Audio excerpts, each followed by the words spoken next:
Assalamualaikum warahmatullahi wabarakatuh. Anak-anak, sebelum hari ini Bu Ida menerangkan tentang pembelahan sel, tolong diklik dulu subscribe yang ada di bawah video ini. Terima kasih. Pembelahan sel.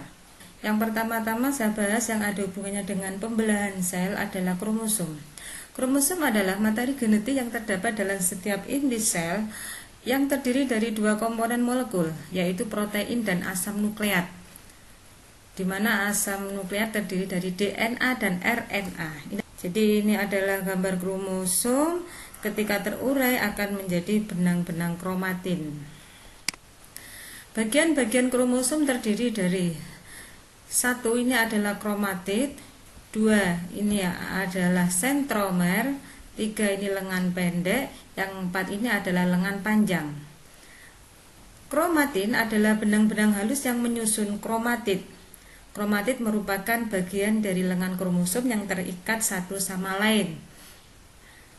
Sentromer adalah tempat persambungan kedua kromatid. Kromosom homolog adalah pasangan kromosom yang berasal dari ibu dan ayah yang memiliki panjang, posisi sentromer, dan pola pewarnaan yang sama. Ini adalah gambar kromosom homolog yang mempunyai gen yang sama tetapi berbeda alel, itu berbeda pasangan. Yang ini A dengan A, yang ini adalah B dengan B kecil, B besar dengan B kecil. Yang ini kromosom non homolog. Nah, dia mempunyai panjang yang tidak sama, pola perwarnaannya juga tidak sama. Sedangkan yang ini adalah kromosom homolog yang mempunyai gen yang sama, alelnya juga sama, yaitu A dengan A, yang B besar juga dengan B besar. Sentrosom berfungsi mengatur pembelahan, memisahkan kromosom selama pembelahan sel hewan dan menghasilkan gelendong. Di dalam sentrosom terdiri dari dua sentriol. Ini adalah gambar sel hewan. Nah, ini adalah terdiri dari dua sentriol, satu, dua. Yang ini adalah inti sel. Nah, ini adalah kromatin. Jadi kromatin itu ada di dalam inti sel. Bidang pembelahan atau bidang ekuator atau lempeng metafase atau tengah sel, yaitu bidang khayal yang membagi sel dengan jarak yang sama. Nah, kalau seperti ini berarti yang tengah ini yang ini adalah bidang pembelahan. Kalau yang ini, gambar yang ini yaitu ketika masih di tengah ini, masih di tengah sini, belum ketarik ke kutub yang berlawanan. Jadi ini adalah yang tengah, bidang ekuator. Ini adalah gambar sentriol. Sel diploid adalah sel yang kromosomnya dalam keadaan berpasangan, disimbolkan 2N. Sel haploid adalah sel yang kromosomnya dalam keadaan tidak berpasangan, disimbolkan N. Ini adalah gambar sel diploid. Nah, ini berpasangan, ini sama ini. Kalau ini haploid, nah ini sendiri tidak berpasangan. Pembelahan sel. Pembelahan sel adalah suatu proses yang membagi satu sel induk menjadi dua atau lebih sel anak. Sel yang membelah disebut sel induk, sel hasil pembelahan disebut sel anak. Cara pembelahan sel dibedakan menjadi dua, yaitu satu, pembelahan secara langsung atau amitosis. Yang nomor dua adalah pembelahan secara tidak langsung, terdiri dari mitosis dan meiosis. Amitosis disebut juga pembelahan biner, adalah pembelahan sel secara langsung atau spontan tanpa melalui tahap-tahap pembelahan. Amitosis terjadi pada organisme prokariotik, yaitu organisme yang tidak memiliki membran inti seperti bakteri dan ganggang biru. Ini adalah gambar pembelahan amitosis. Mitosis adalah pembelahan sel yang menghasilkan dua sel anakan yang identik dengan induknya. Proses pembelahan mitosis terjadi di sel-sel tubuh atau sel somatis.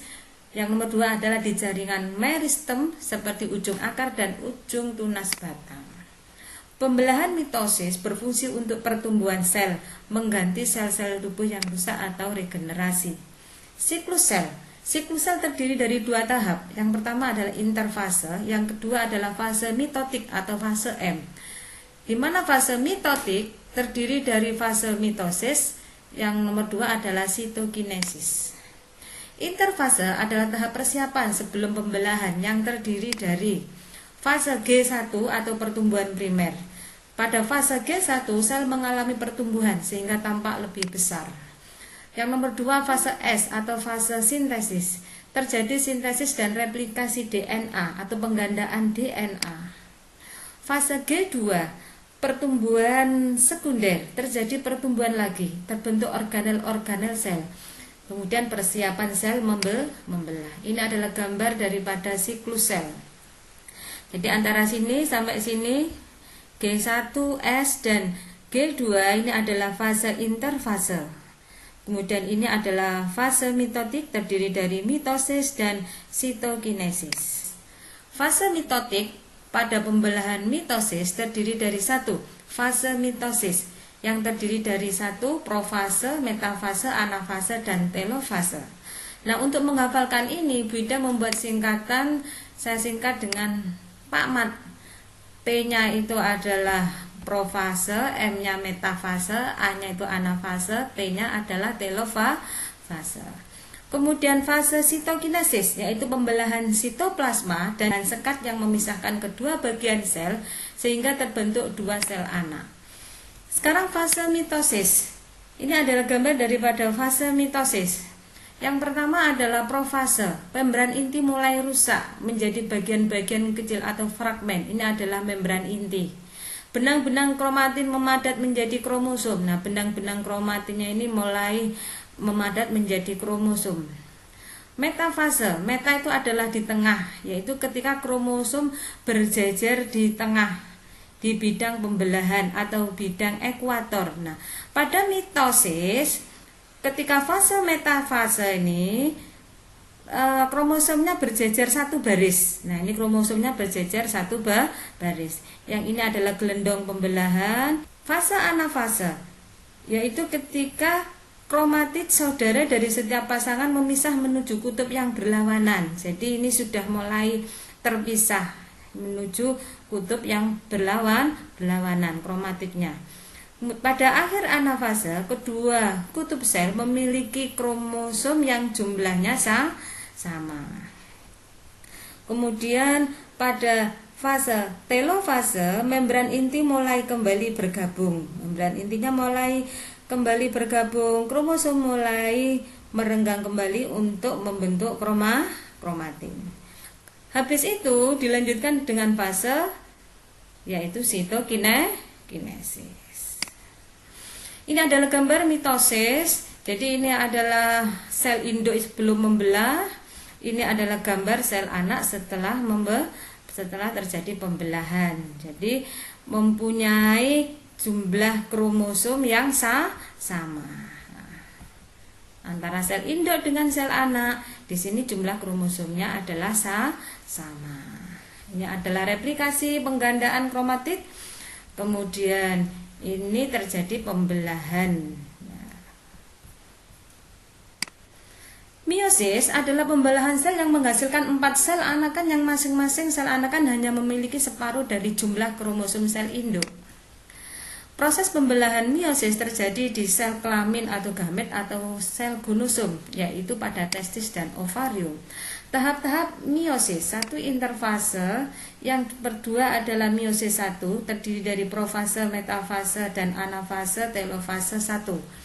Kemudian yang tahap yang ketiga adalah interkinesis, yaitu tahap antara meiosis 1 dan meiosis 2. Tapi sebelum meiosis 2 tidak terjadi replikasi DNA. Meiosis 2 terdiri dari profase, metafase, anafase, dan telofase 2. Hal-hal yang akan saya terangkan yang berhubungan dengan profase 1. Kromatin berubah menjadi kromosom. Jadi ini adalah benang-benang kromatin. Kalau memendek nanti akan menjadi kromosom. Sentrosom membelah menjadi 2. Ini sentrosom membelah menjadi 2. Membran inti mulai terjadi fragmentasi yang nanti pada akhirnya akan menghilang. Ini adalah gambar penggandaan atau replikasi kromatid. DNA bereplikasi, kromatidnya mengganda. Ini adalah juga kromatid bereplikasi menjadi kromatid kembar atau sister kromatid atau kromatid saudara. Nah, ini sentromer, ini setelah berduplikasi atau mengganda akhirnya seperti ini. Ini sama ini itu namanya kromatid saudara, kromatid sister. Kalau ini sama ini itu kromatid bukan saudara atau kromatid non sister. Sinapsis adalah kromosom homolog yang berdekatan dan berpasangan. Kiasma adalah tempat terjadinya pindah silang. Jadi dua kromosom yang berdekatan itu namanya sinapsis. Nah, kalau ini seperti ini, bertumpuk seperti ini, maka disinilah letaknya kiasma, terjadi pindah silang. Akhirnya jadi seperti ini, warnanya jadi berbeda seperti ini. Ini adalah setelah terjadi crossing over atau pindah silang. Pindah silang atau crossing over menyebabkan keturunan suatu makhluk hidup memiliki kombinasi gen yang berbeda dari orang tuanya. Nah, ini lagi proses pindah silang akan menghasilkan kromatid-kromatid rekombinan. Ini adalah kromosom homolog. Kalau berdekatan seperti ini nanti namanya sinapsis. Di sini adalah kiasma, tempat terjadinya crossing over, akhirnya jadinya seperti ini. Ini setelah crossing over. Kromosom yang berpasangan mengandung 4 kromatid yang disebut tetrad. Jadi kalau berpasangan ini jadi 4 kromatid, namanya tetrad. Kromosom yang berpasangan disebut juga bivalen. Pada sentromer terdapat kinetokor yang merupakan tempat melekatnya benang-benang spindel.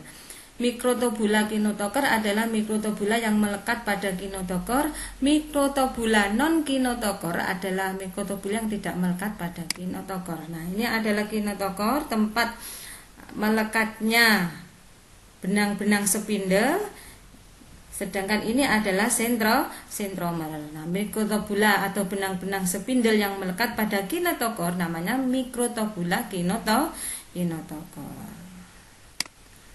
Benang-benang spindel atau nama lainnya adalah gelendong pembelahan atau mikrotubula yang memancar dari kedua sentriol berfungsi menggerakkan atau memisahkan kromosom ketika pembelahan, yaitu tepatnya ketika fase anafase, di mana kromosom mulai bergerak ke kutub yang berlawanan.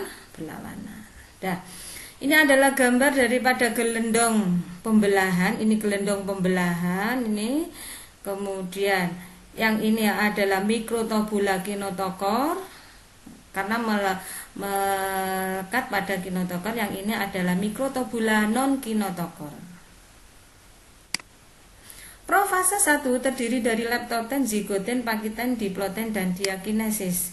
Leptoten adalah ketika kromatin berubah menjadi kromosom. Zigoten, sentrosom membelah menjadi 2 dan bergerak ke kutub yang berlawanan. Kromosom homolog berdekatan membentuk sinapsis. Pakiten, setiap kromosom berduplikasi menjadi 2 kromatid. Setiap kromosom yang berpasangan mengandung 4 kromatid yang disebut tetrad. Diploten terjadi pindah silang atau crossing over sehingga terbentuk kombinasi gen baru. Diakinesis, nukleolus dan membran inti menghilang. Terbentuk benang spindel di antara kedua sentrosom. Ini adalah gambar daripada meiosis. Profase 1, membran inti mulai rusak menjadi bagian-bagian kecil atau fragmen dan terbentuk gelendong pembelahan. Benang-benang kromatin memadat menjadi kromosom dan kromosom homolog berpasangan. Terjadi pindah silang, pertukaran segmen molekul DNA yang sesuai di antara kromatin non saudara. Metafase 1, kromosom berjejer pada bidang pembelahan. Nah, ketika meiosis berjejernya 2 baris. Nah, 2 baris. Kalau tadi mitosis cuma satu baris. Anafase 1, kromosom homolog memisah dan bergerak ke kutub yang berlawanan. Nah, ini bergerak ke kutub yang berlawanan. Telofase 1, kromosom homolog memisah dan bergerak ke kutub yang berlawanan. Membran inti mulai terbentuk kembali. Kemudian sitokinesis menyebabkan terbentuknya 2 sel anakan yang bersifat haploid. Jadi di sini sudah haploid, tapi kromatidnya masih ganda. Nah, Profase 2, membran inti mulai rusak menjadi bagian-bagian kecil atau fragmen dan terbentuk gelendong pembelahan. Sama, ini gelendong pembelahan, ini sentrosomnya. Kromatid mulai bergerak ke bidang pembelahan. Metafase, kromosom berjajar pada bidang pembelahan. Ketika metafase 2 ini sudah berjajar satu baris. Kalau tadi di sini adalah 1, 2 baris. Pada metafase 2, kromosom berjajar satu baris. Anafase 2, kromatid terpisah dan bergerak ke kutub yang berlawanan. Jadi kromatid terpisah dan bergerak ke sini, ke kutub yang berlawanan. Telofase 2, nukleus terbentuk, kromosom terurai membentuk kromatin dan dilanjutkan dengan sitokinesis. Bedanya apa? Ketika meiosis 1 itu terjadi pembelahan kromosom, ketika meiosis 2 itu adalah pembelahan kromatid. Ini adalah gambar meiosis, profase 1, metafase 1. Di sini 2 baris. Kemudian kalau ini meiosis 2, metafase 2 cuma 1 baris. Akhirnya seperti ini, terjadi 4 sel anakan yang memiliki kromosom setengah daripada sel induk. Ya. Perbedaan mitosis dan meiosis. Di jumlah pembelahan, kalau mitosis 1 kali, kalau meiosis 2 kali. Tadi ada meiosis 1 dan ada meiosis 2. Jumlah sel anakan yang dihasilkan, mitosis 2 sel, kalau meiosis 4 sel. Sifat sel anakan, mitosis identik dengan sel induk. Kalau meiosis tidak identik dengan sel induk, terjadi kombinasi gen. Sifat kromosom sel anakan hasil pembelahan dari sel induk adalah 2N diploid, kalau meiosis haploid N.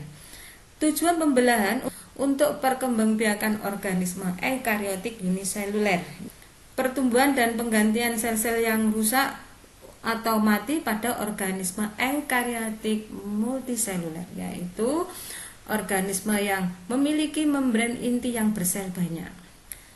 Meiosis untuk mengurangi jumlah kromosom sehingga jumlah kromosom dari generasi ke generasi berikutnya selalu tetap. Peranan bagi organisme eukariotik multiseluler menghasilkan sel somatik atau sel tubuh, ini menghasilkan sel-sel gamet. Interkinesis, mitosis tidak ada, kalau meiosis ada. Metafase, kromosom berjajar di bidang ekuator dalam satu baris. Kalau ini metafase 1, kromosom berjajar di bidang ekuator dalam 2 baris. Kalau metafase 2 berjajar satu baris. Duplikasi kromosom pada awal profase, kalau meiosis pada pertengahan profase 1, yaitu fase Pakiten. Sinapsis kromosom tidak terjadi kalau meiosis terjadi. Pindah silang, mitosis tidak ada kalau meiosis ada. Sentromer saat anafase terbagi 2 sehingga kromatid memisah saat anafase. Kalau pada meiosis, pada anafase sentromer belum memisah. Sentromer memisah setelah anafase 2, yaitu ketika pembelahan. Anafase memisahkan kromatid saudara. Kalau meiosis, anafase memisahkan pasangan kromosom homolog. Sedangkan anafase 2 memisahkan kromatid saudara. Jadi itu perbedaan antara mitosis dan meiosis. Spermatogenesis. Spermatogenesis adalah proses pembentukan sel sperma. Pembentukan sel sperma terjadi di dalam tubulus seminiferus, dalam testis. Spermatogenesis terjadi mulai pubertas hingga selama hidupnya. Kalau keadaan memungkinkan. Spermatogonium adalah sel induk sperma yang bersifat diploid. Spermatogonium membesar menjadi spermatosit primer. Ini adalah gambar daripada spermatogenesis. Ini adalah gambar spermatogonium 2N. mengalami pembelahan mitosis, yaitu perkembangan sehingga tampak membesar, yang dinamakan spermatosit primer. Spermatosit primer mengalami pembelahan meiosis 1, menghasilkan spermatosit sekunder. Spermatosit sekunder mengalami meiosis 2, menghasilkan spermatid. Spermatid berdiferensiasi, yaitu mengalami perkembangan menjadi sperma atau spermatozoa. Ini adalah gambar spermatogenesis yang lain. Jadi ketika di sini adalah spermatogonium, yaitu induk sperma sebelum membelah, terjadi perkembangan menghasilkan spermatosit primer. Spermatosit primer terjadi pembelahan menghasilkan spermatosit sekunder. Spermatosit sekunder terjadi pembelahan kromatid menghasilkan spermatid. Spermatid mengalami berdiferensiasi menghasilkan sperma. Selanjutnya adalah oogenesis. Oogenesis adalah proses pembentukan sel telur atau ovum. Oogonium adalah sel induk ovum yang bersifat diploid. Oogenesis mulai terjadi pada masa dalam kandungan, yaitu sampai fase oosit primer. Oosit primer berhenti membelah sampai masa pubertas. Nanti ada istilah yaitu yang namanya badan polar, itu sama dengan badan kutub sama dengan polosit. Primer itu berarti pertama, sekunder itu berarti yang kedua. Pada masa pubertas, oosit primer membelah secara meiosis 1 menjadi oosit sekunder dan 1 badan kutub primer. Ovulasi adalah pelepasan ovum yang berupa oosit sekunder. Jika tidak terjadi pembuahan, maka oosit sekunder akan mengalami degenerasi atau rusak, akhirnya keluar bersamaan dengan proses menstruasi. Jika terjadi pembuahan, maka oosit sekunder dan badan kutub primer akan melanjutkan meiosis 2. Karena kehabisan oosit primer pada masa tua, maka oogenesis terhenti, disebut menopause. Ini adalah gambar daripada oogenesis. Ini adalah oogonium, yaitu sel induk sebelum membelah, terjadi perkembangan atau mitosis menjadi oosit primer. Nah, ini terjadi pada waktu anak perempuan masih ada di dalam kandungan. Nah, setelah lahir pada masa pubertas, oosit primer akan membelah menjadi oosit sekunder dan 1 badan kutub primer. Jika terjadi pembuahan atau fertilisasi, maka oosit sekunder akan membelah menjadi ootit dan 1 badan kutub sekunder. Bersamaan itu juga badan kutub primer akan membelah menjadi 2 badan kutub sekunder. Sehingga hasil akhir daripada oogenesis yaitu 1 ootit dan 3 polosit. Jadi hasil daripada oogenesis yaitu 1 ootit dan 3 polosit atau 3 badan kutub sekunder. Ootit akan mengalami proses pertumbuhan dan pematangan mengkum, sedangkan 3 polosit akan rusak. Ini adalah gambar lain daripada oogenesis. Oogonium 2N mengalami perkembangan menjadi oosit primer. Oosit primer mengalami meiosis 1 menghasilkan badan kutub primer dan oosit sekunder. Meiosis 2 dengan bantuan sperma, badan kutub primer akan membelah menjadi 2 badan kutub sekunder dan oosit sekunder akan membelah menjadi 1 ootit dan 1 badan kutub sekunder. Sehingga hasil akhirnya adalah 1 ootit dan 3 badan kutub sekunder atau 3 polosit. Ootit akan mengalami proses pertumbuhan dan perkembangan menjadi ovum, sedangkan 3 badan kutub sekunder akan rusak. Sampai di sini penjelasan saya. Saya akhiri, wassalamualaikum warahmatullahi wabarakatuh.